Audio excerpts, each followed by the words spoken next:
Okay, let's dive in. Today we're focusing on Florence, or, Firenze, the heart of Tuscany. What we really want to do is unpack how this one city, which faced, well, seemingly impossible odds throughout history, became such a powerhouse, an engine for culture, for finance, for Western thought itself. We're tracing its story right from the beginning, like a Roman military camp, all the way up to its role today as a global center. It really is an incredible story, isn't it? Just full of resilience and creativity. So just to set the scene, Florence today is Tuscany's biggest city. The latest figures, I think, for 2025 put it at about 362,000 people. And its historic heart, the Centro Storico, well, it's been a UNESCO World Heritage Site since back in '82, for very good reason, obviously. Yeah, and the name itself kind of gives you a hint, doesn't it? Firenze in Italian comes from the Latin Florentia, and Florencia means to blossom, which, when you look at its history, is just perfect. It's this city that got knocked down again and again, a plague, wars, political chaos, but it just kept, well, blossoming back dramatically. It's almost hard to wrap your head around the sheer scale of its impact for a city its size. I mean, this is the birthplace of the Renaissance, no question. It was also a massive hub for medieval trade and finance, basically setting the standard for money across the continent.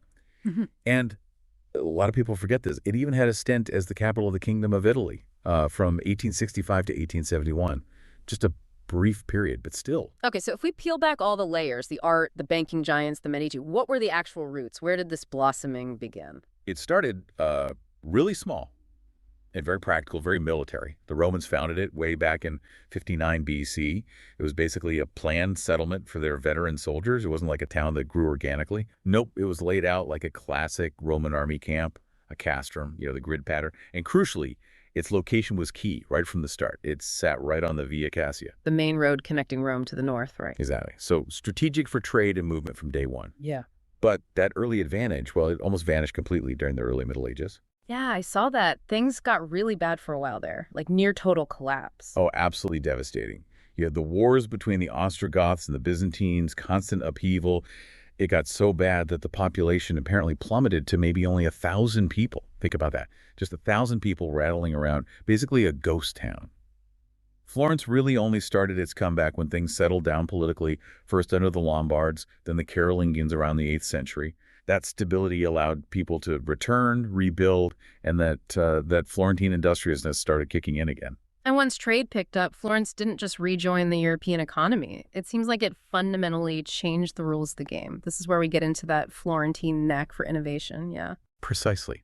By around 1100, Florence was operating as this independent city-state, a commune. And it got wealthy, incredibly wealthy, really fast.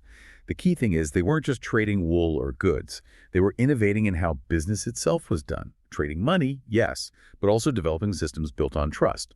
They introduced, well, two huge financial game changers to medieval Europe. Okay, let's break those down. The bill of exchange, that one makes intuitive sense, right? Yeah. Easier and safer than carting gold everywhere. But double entry bookkeeping sounds, frankly, a bit boring. Why was that so revolutionary? It sounds tedious, I know. But think about it. For the first time, double entry allowed businesses, merchant families, to have a really clear, accurate picture of their finances. You could see precisely what was profit, what was loss, who owed what, across multiple ventures, even internationally. This accuracy gave them the confidence to assess risk properly, to give credit, and importantly, to pool their money for really big investments. It was the bedrock of modern banking, the accounting system that made complex capitalism possible. Huh. So it wasn't just about counting beans, it was about enabling trust and scale. They basically built the financial operating system, and the currency, the gold florin, that was like the hardware. That's a great analogy. Yeah, the florin became the gold standard across Europe. Why? Because it was reliable. The Florentine Republic was meticulous about minting coins with incredibly consistent purity and weight. Everyone trusted the florin. So you see Florentine money funding everything from English wars like the Hundred Years' War to the Pope building lavishly in Avignon and Rome. Their banks were financing the continent. Okay, so that economic dominance then naturally leads to cultural influence. If your money's the best, maybe people start thinking your way of speaking is pretty good too. That's exactly what happened. It's a fascinating linguistic story. The local dialect, spoken in Florence, became the foundation for what we now call Standard Italian. And it wasn't because Florence conquered everyone or forced it on them. It was purely down to the massive cultural prestige of writers from Tuscany, Dante Alighieri, Petrarch, Giovanni Boccaccio. Their masterpieces, written in the Florentine vernacular, were so influential, so admired, that everyone started imitating their language. It cemented Florence's cultural dominance in a way that lasted long after its peak political power waned. Amazing. So the money and the words lay the foundation. Now we get to the era everyone pictures when they think of Florence, the 14th to the 16th centuries. Huge power, big drama, and one family name keeps popping up: Medici. Ugh, the Medici. They're kind of the ultimate masters of soft power, aren't they? Especially Cosimo de' Medici back in the 15th century. He figured out he didn't actually need to be the official ruler, the duke or whatever. He could control the city much more effectively from behind the scenes. How? Through his immense wealth, building this huge network of patronage people who owed him favors and, crucially, by being the Pope's bankers. That gave them enormous leverage. And then his grandson, Lorenzo the Magnificent, he took that power and really turned it into a cultural supernova. This is where Florence becomes synonymous with genius, right? Lorenzo was brilliant at it. He wasn't just rich. He understood talent and how to nurture it. He was the patron for Michelangelo, Leonardo da Vinci, Botticelli. He basically curated the High Renaissance. He even brought top composers like Heinrich Isaac to the city. But there was a flip side. All this lavish spending, the political maneuvering, it created this undercurrent of instability. The Medici weren't always popular, and there were several Republican uprisings trying to kick them out. And the most extreme example of that pushback has to be the Savonarola period. Talk about a complete U-turn from the Medici style. Oh, it was like a religious earthquake hit the city. The Medici get booted out in 1494, and suddenly this Dominican friar, Girolamo Savonarola, becomes the dominant figure. He was famous for these incredibly fiery sermons, basically condemning everything the Medici stood for: the art, the luxury, this sort of neo-pagan intellectualism. He brought in this really austere, puritanical rule. He pushed through political reforms, but he's most famous for the bonfires of the vanities, getting citizens to burn things considered decadent: art, books, fancy clothes, musical instruments. Wow. So Florence goes from being the center of humanism and artistic freedom to this intensely pious, almost fundamentalist state led by a guy calling out the Pope himself. That must have sent shockwaves through the establishment. It absolutely did. It was terrifying for many. And it showed just how fragile that sophisticated Florentine society could be, how quickly it could swing to extremes. Savonarola didn't pull any punches.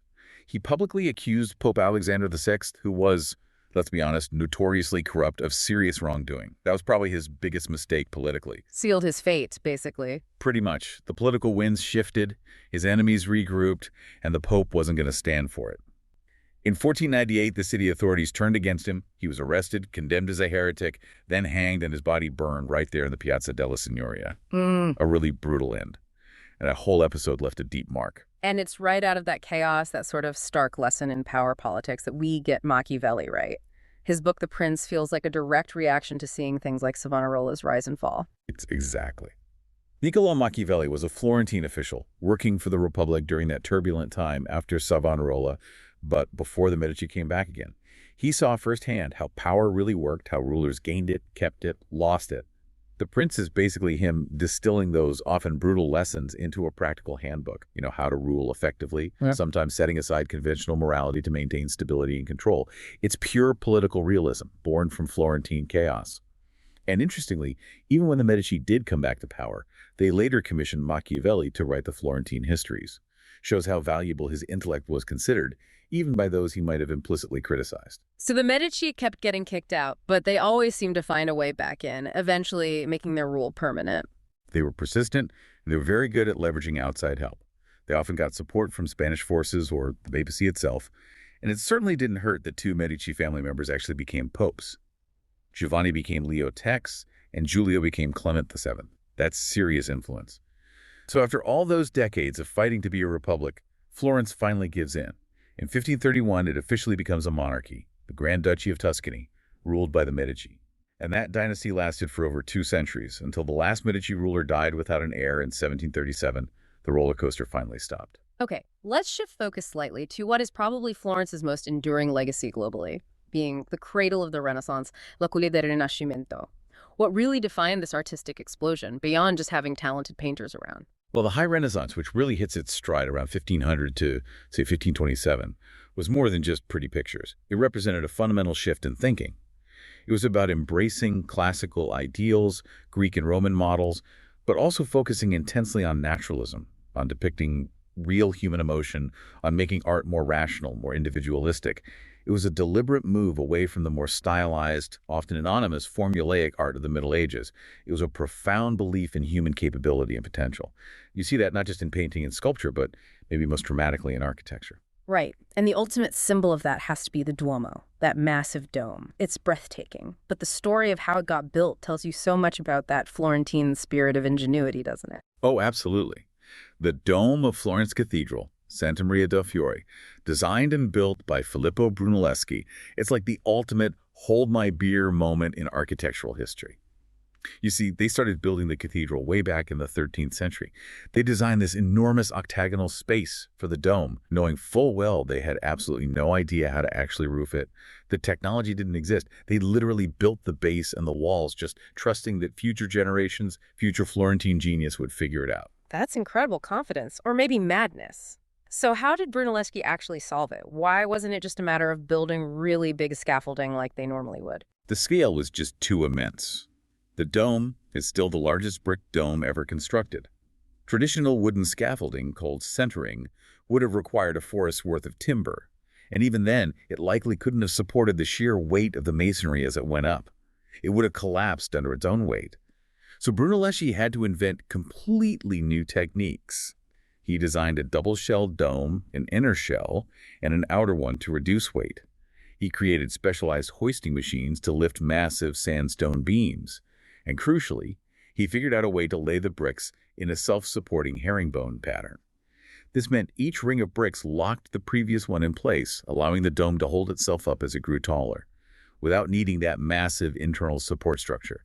It wasn't just architecture, it was revolutionary engineering. Wow, solving a problem everyone else thought was impossible. That really captures something essential about Florence. And when you walk around the city today, I mean, you're just constantly bumping into these monuments to that era. It's saturated with it, isn't it?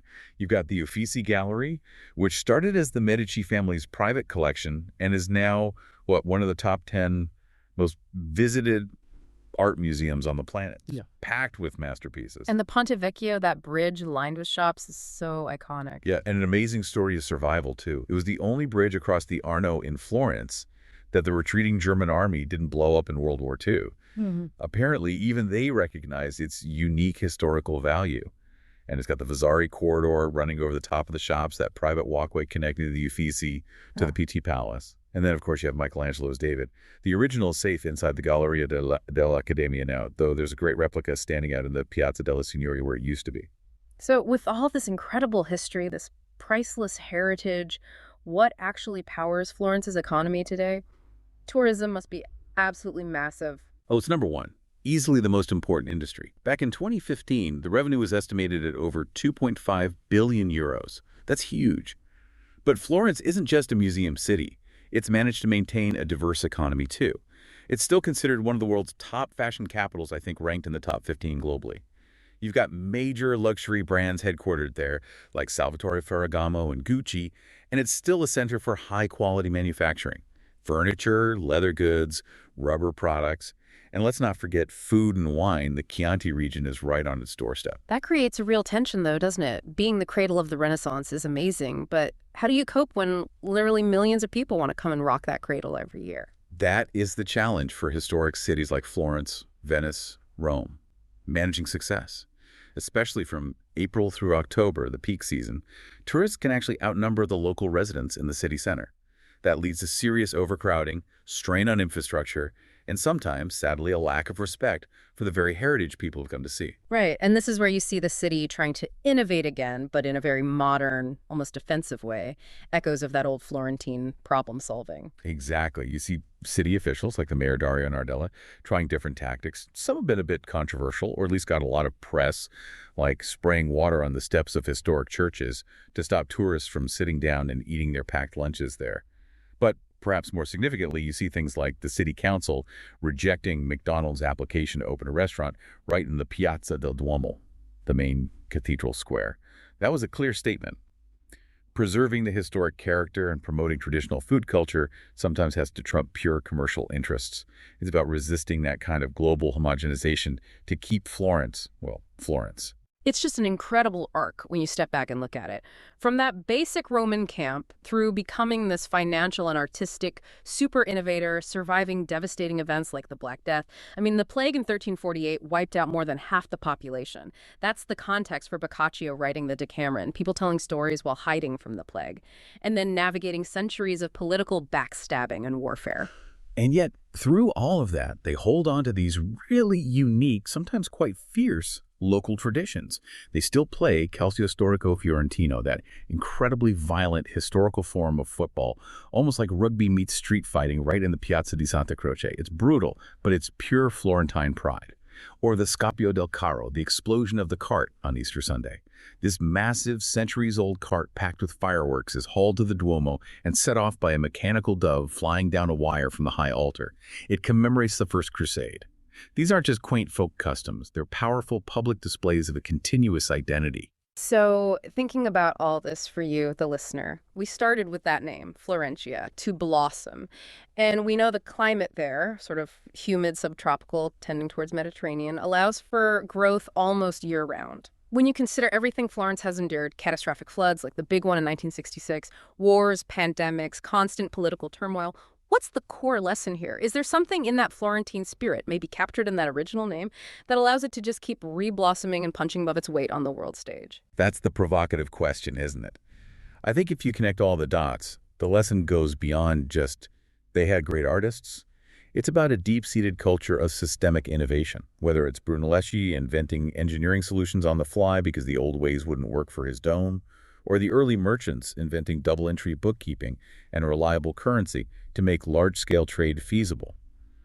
Florence seems to teach us that enduring influence comes from repeatedly tackling the impossible problems. It's about leveraging intellectual capital, creativity, and frankly, a certain stubborn resilience, long after your purely military or political dominance might have faded. They keep finding new ways to flourish. A city designed to blossom because its people were always figuring out a smarter path forward. A powerful thought to leave you with.